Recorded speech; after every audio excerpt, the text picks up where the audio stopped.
85% of Americans are cited with struggling during the holiday season with holiday blues, with loneliness at the top of the list. And in fact, this year is cited as being even more severe than it was last year.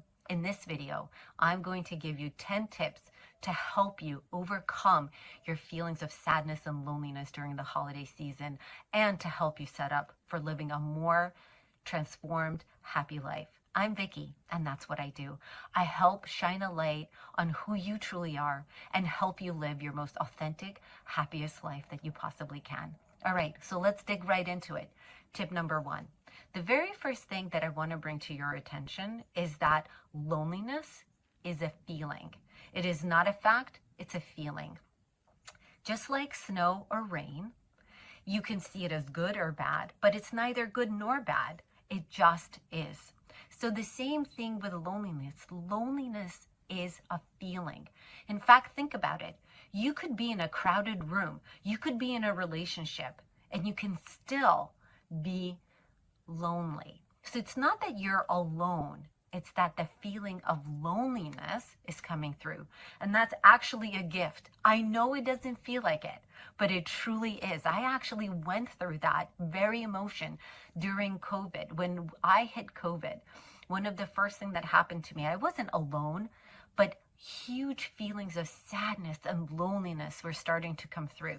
And what that was it was just me, my higher self, screaming at me that there was something that I really needed to pay attention and to look at. So look at this feeling of loneliness as actually being a gift for you to start to examine who you are and what this is bringing about in you. In fact, one of the things that people struggle during the holiday season is that you're not working, or you're taking time off, or you're not as active as maybe you would have been, during your regular course. Actually, a lot of people have been reaching out to me with that. They've been saying, I feel really lost. I don't know what to do. I'm not waking up and putting on, my work clothes or running into the office. The reason that we're always on the go, and trust me, this used to be me. I used to always be walking, running, doing something. The reason that we're always doing something is because we're trying to actually avoid looking at what is happening on the inside. And when these feelings of loneliness arise within you, what this is doing is it's screaming at you that you need to look at something. So instead of running or doing something, what I would encourage you to do is actually to embrace stillness and to embrace mindfulness.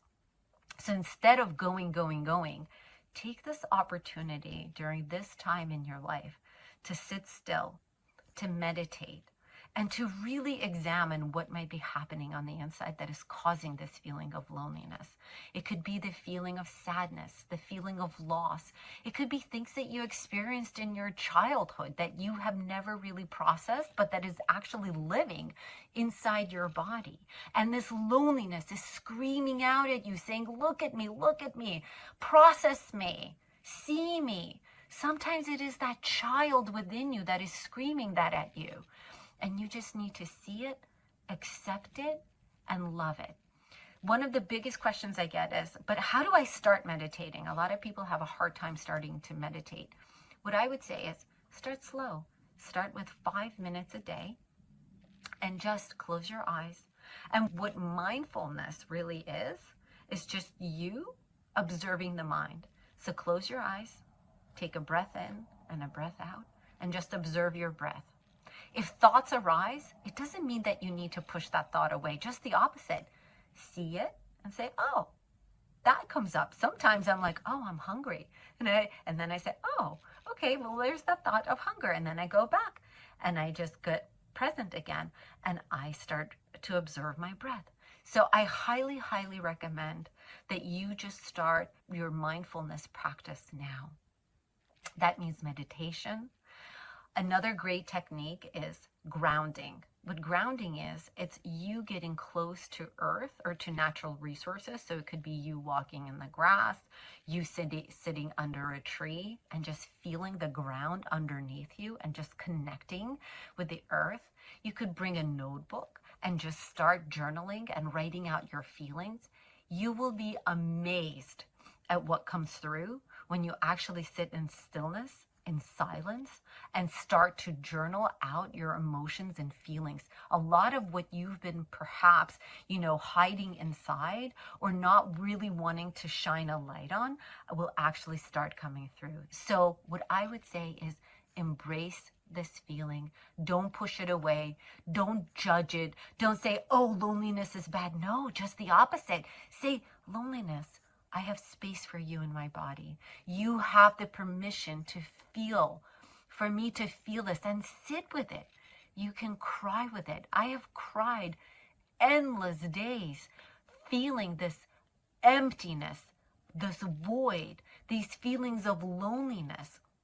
And amazing things ended up coming about as a result of me being willing to put an awareness on what needed to come through. So place the awareness on what you're feeling and what needs to come through, and give those feelings permission. And when you give those feelings permission, what happens is you actually start to release it. You need to feel it to heal it. So that's what I would encourage you to do. If you're already meditating, increase your meditation. That could mean just adding maybe another 5 minutes to your meditation practice. The best thing that I like to do is I like to meditate first thing in the morning. So in the morning, whatever your routine is, try not to eat or have caffeine before you meditate. And in that very calm and still place, try to find at least 20 minutes to meditate in the morning, and meditate 20 minutes before you go to bed. It will be amazing the things that will start to come through you once you start to create that spaciousness in your life. So I can't recommend meditation as one of the best sources for examining your loneliness and the feelings that are behind the loneliness. And remember, it's not that you are alone that is causing this. It is something far deeper that is bringing out these feelings of loneliness within you. After you started your mindfulness and meditation practices, another thing that I would also highly recommend is just practicing gratitude. There are so many studies that actually scientifically prove that if you practice gratitude, you literally begin to shift your brain such that it starts to reprogram itself and starts to bring more of what you want into your life. So gratitude could be very easy. Think about all the things that you have in your life that you are grateful for. If you have a job, even if you don't love that job, even if it's not your ideal job, just be grateful that you have the job so that you can pay for bills. If you're healthy, be grateful for that. I was just recently in an incident where I was injured, and this is why I have these scars on my face. And you know what? I couldn't be more grateful that I can walk, that I'm still talking, that I'm seeing, that I'm hearing, that I have the hope of running again. There is so much that we can be grateful for. If you have people in your life that you love and that you care about and who care about you, be grateful for them. If you have teachers and mentors who mean a lot to you, be grateful for that. And actually, one of the best things that you can do for you is to pick up the phone or text somebody and call someone and just say thank you. When you practice gratitude, you make the other person feel good. And by doing something nice for someone else or helping someone else, you're actually doing something really good and something nice for you, because you are going to feel so good about putting a smile on someone else's face. I like to say that if I was able to make at least one person smile, I've done good. I did good today. I say this at work. I say this in my personal life. So I highly recommend you just thinking about, one of the practices that I have in the morning is I say, how can I serve? I don't know what this day is going to bring about, but how can I serve? How can I make someone else smile? How could I be an agent of light in this world so that I can make somebody feel good or help someone in any other way? So highly recommend you doing that. Phoning a friend, helping people. Another thing that you want to do is think about, can you create new traditions?